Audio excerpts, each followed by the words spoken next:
UST tsaka Lasal.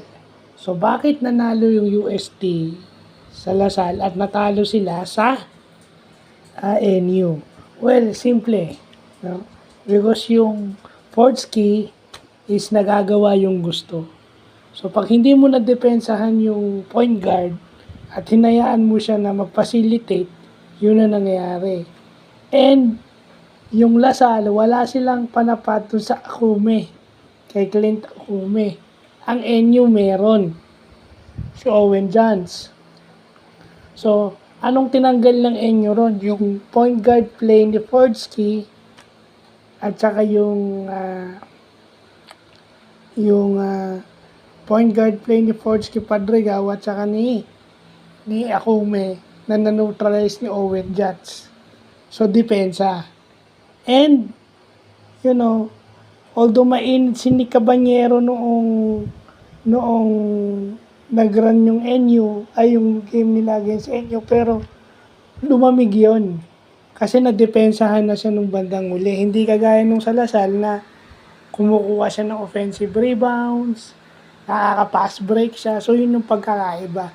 So, doon natin makikita yung lineup.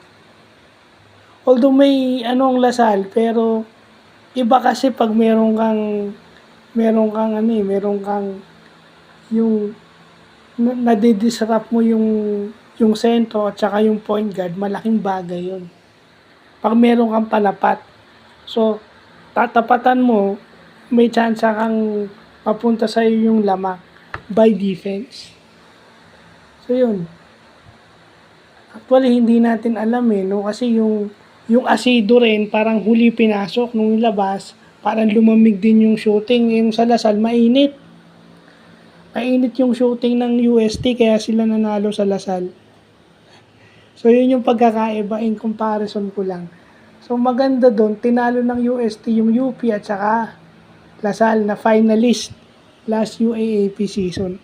So maganda pinapakita ng Bataan ni Coach Pido Harencio. So yun lang makikita natin, no, yung roster, no. Minsan kasi makikita mo naman sa lineup iba yung lineup nung nauna mong kalaban sa recently mo lang nakalaban. So, every game, may kanya-kanyang game plan, may kanya-kanyang adjustment. So, ano-ano dun yung mag-work, yun ang mananalo. So, yun lang po.